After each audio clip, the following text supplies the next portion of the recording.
जरूरी नहीं कि किसी का बद्दुआ ही आपको तबाह करे, उसका सब्र भी आपको बर्बाद कर सकता है। भला किसी का कर न सके तो बुरा किसी का मत करना, पुष्प नहीं बन सकते तो कांटो बन के मत रहना। यह गाना सुन के आपको लगा होगा कि मैं गाना गाने वाला हूं। नहीं दोस्तों, जीवन के एक सच्चाई बताने वाला हूं।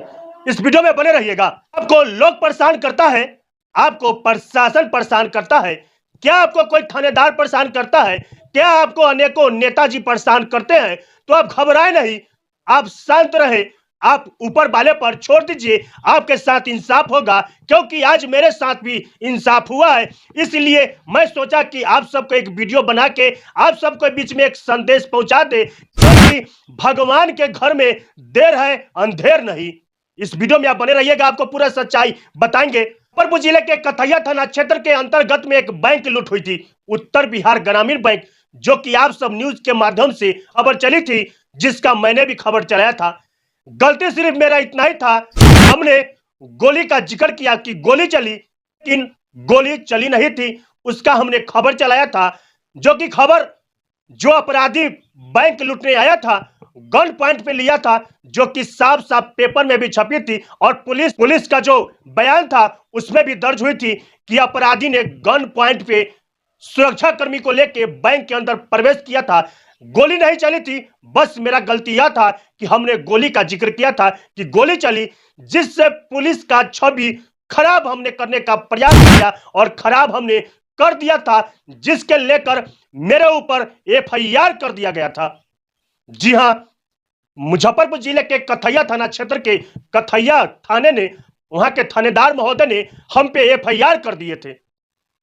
बस मेरा कसूर इतना ही था कि हमने गोली का जिक्र किया था कि गोली चली थी, लेकिन गोली नहीं चला था, गन पॉइंट पे लिया था, उससे पुलिस का छवि खराब नहीं हुई थी, लेकिन हमने गोली का जिक्र कर दिया, जिसने क्षेत्र में, मोहल्ले में और जिला में दहशत फैलाने का प्रयास किया था, जिसको लेकर हम पे एफआईआर कर दिया गया था। सच तो यह है कि हमने खबर चलाने के तुरंत 10 मिनट बाद ही वीडियो को डिलीट मार दिए थे, क्योंकि हमने एक अनजवाबदेही वाला काम किए थे, क्योंकि गोली का जिक्र किए थे लेकिन गोली चली नहीं थी। हम पे एफआईआर किया, हम पे एफआईआर कर दिया गया। एफआईआर कौन किए थे, उनसे जरा आपको उनका एक तस्वीर दिखाते हैं।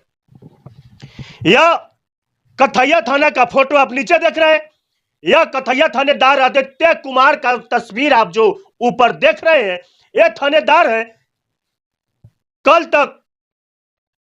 कल से कुछ घंटों पहले तक के थानेदार थे, कथैया थाना के थाना अध्यक्ष थे, लेकिन अब थाना अध्यक्ष नहीं, ये निलंबित थाना अध्यक्ष है। अब इन्हें निलंबित कर दिया गया है। आपको निलंबित आदित्य कुमार थाना अध्यक्ष को किस लिए निलंबित किया गया था, आपको एक महोदय जी का बयान सुनाते हैं, जिससे कथैया थाना अध्यक्ष महोदय आदित्य कुमार जी को निलंबित कर दिया गया है। निलंबित किस कारणों से किया गया था और हम खुश क्यों हैं, आपको बारी बारी से बताएंगे।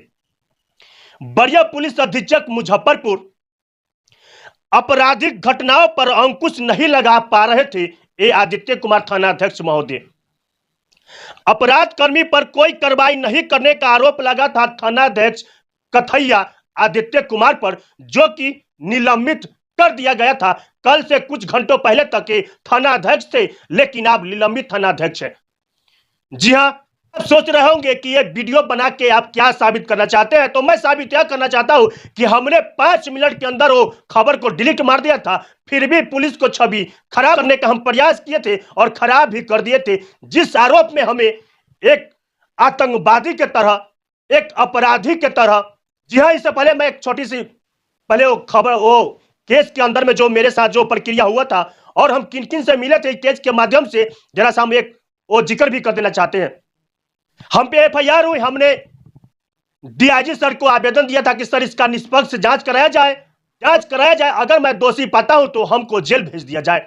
उसके बाद हमने ग्रामीण एसपी विद्यासागर सर से भी मिले थे, तो सर ने बताया था कि ठीक है जाइए, एफआईआर तो हो गया, लेकिन आप कोर्ट से बेल करवा लीजिए, आपको अरेस्ट कोई नहीं करेगा। हम लोग को पता है कि आप बेकसूर है, लेकिन आपको अरेस्ट कोई नहीं करेगा। बढ़िया पुलिस अधीक्षक सुशील कुमार सर से भी मिले थे हम लोग, लेकिन सर भी आश्वासन दिए थे कि कोई भी हमें 30 अप्रैल को रात में एक अपराधी के तरह, एक आतंकवादी के तरह रात में 1:12 के बीच में मुझे गिरफ्तार कर लिया जाता है।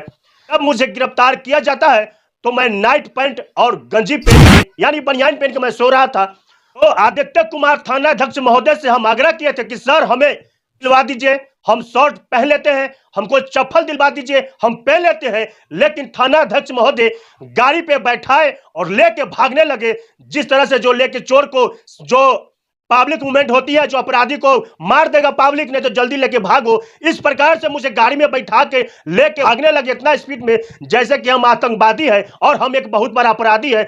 जल्दी लेके भागो, जो पहना है वही अवस्था में लेके मुझे लेके यहां से तो चला गया। लेकिन हमको पूरा विश्वास था कि हमने कोई गलती नहीं किया है। अगर गलती किए हैं तो जेल जाएंगे, जेल से बेल लेके आएंगे अगर हम गलती किए हैं। लेकिन मुझे न्यायालय पर पूरा भरोसा था कि हम कोर्ट से ही हमको बेल मिलेगा। हमारे साथी पत्रकार ने बड़ी मेहनत करके और एडवोकेट को ठीक करने के बाद मुझे कोर्ट से ही, मैं न्यायाधीश को मैं दिल से सलाम करता हूं, जो कि सच्चाई को निष्पक्ष जांच करते हुए मुझे कोर्ट से ही बेल दे दिया गया और मुझे जेल नहीं जाना पड़ा।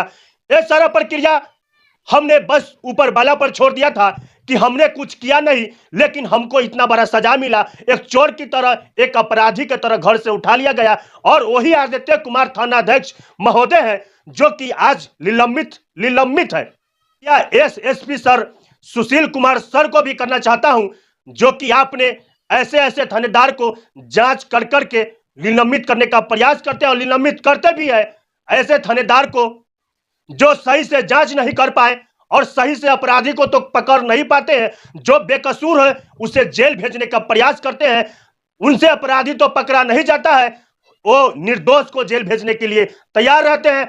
ऐसे थानेदार को निलंबित करके आप एक बढ़िया पुलिस अधीक्षक का परिचय दिया है कि एक निष्पक्ष जांच करके पुलिस अफसरों पे जो लगाम लगा रहे हैं वो लगाते रहिए। सुशील कुमार सर को मैं दिल से धन्यवाद देता हूं कि मेरे साथ इंसाफ तो उसी दिन हो गया था।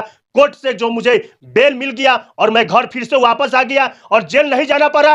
लेकिन मुझ पे एक धब्बा लग गया था कि हमने एक केस, मेरे ऊपर एक पत्रकारिता के आड़ में मैं एक खबर चलाया, जो खबर प्रशासन को खराब लगी और मेरे ऊपर एफआईआर कर दिया गया। तो इस सारा प्रक्रिया में, इस सारा वीडियो देख के आप सबको क्या लगा? आज मुझे एक विशेष रूप से सर के लिए मुझे आदित्य कुमार सर थाना अध्यक्ष महोदय ने मुझे जेल भेजने का प्रयास किया था। इनसे अपराधी तो पकड़ में नहीं आ रहा है, अपराधी तो पुलिस से गिरफ्त से बाहर घूमता है, लेकिन निर्दोष लोगों को ये लोग जेल भेजने का काम करते हैं। इनको नहीं पता है कि वो भी एक इंसान है और वर्दी पहन लिए कानून के रखवाला है। मैं उनको दिल से धन्यवाद देता हूं कि चौकीदार से लेकर सिपाही तक सभी लोग समाज को सुरक्षा देने के जो काम करते हैं और सभी लोग कुछ ना कुछ अच्छा काम करते हैं। तो इसीलिए सिपाही से जमदार बनते हैं और जमदार से दरोगा बनते हैं और दरोगा से इंस्पेक्टर बनते हैं और इंस्पेक्टर से डीएसपी बनते हैं और डीएसपी के बाद भी अनेकों खाड़ी वो पार करके जाते हैं। तो एक अच्छा इंसान ही जा सकते हैं नीचे से ऊपर तक, नहीं तो कुछ थानाध्यक्ष महोदय तो ऊपर ही नीचे आते हैं, लेकिन कुछ थानाध्यक्ष महोदय नीचे से ऊपर जाते हैं तो कुछ थानाध्यक्ष महोदय ऊपर से ही नीचे आते हैं। उसी में से आदित्य कुमार सर थे जो कि कुछ न सोचे, कुछ न समझे, डायरेक्ट हम पे एफआईआर कर दिए। मुझे बोलने का मौका भी नहीं दिए, क्या आपने ऐसा खबर क्यों चलाया था, मैं आप पर एफआईआर करूंगा। कोई मौका नहीं, डायरेक्ट एफआईआर। इनसे अपराधी तो पकड़ा नहीं जाता है, लेकिन बेकसूर को ही जेल भेज दे। लेकिन न्यायालय ने मुझे न्याय दी और मुझे कोर्ट से ही बेल मिला। एक खबर बनाने का मेरा एक जरिया था कि आप घबराए नहीं, नीचे वाला अदालत हो सकता है आपको फैसला आपके पक्ष में न सुनाए, लेकिन ऊपर वाला जो अदालत बैठा हुआ है वो इंसाफ बड़ा निष्पक्ष ढंग से करता है। 2 से 3 महीना नहीं बीता और आदित्य कुमार थाना अध्यक्ष महोदय निलंबित हो गए। अच्छा ईमानदार के उनको आ लगा था, और नहीं तो कोई गरीब को सताए होंगे, इसलिए इनको ये सजा मिला कि इस तरह से काम कर रहे थे अपने थाना क्षेत्र में, अपराधी को तो पकड़ नहीं रहे थे। अपराधी को कोई घटना के बारे में कोई जानकारी भी नहीं दे पाते थे कि कहां क्या कुछ हो रहा है, कहां अपराधी घूम रहा है, खुलेआम में घूम रहा है। एसपी सर एक्शन में आके निष्पक्ष जांच करते हुए आदित्य कुमार थाना अध्यक्ष महोदय को निलंबित कर दिया गया है।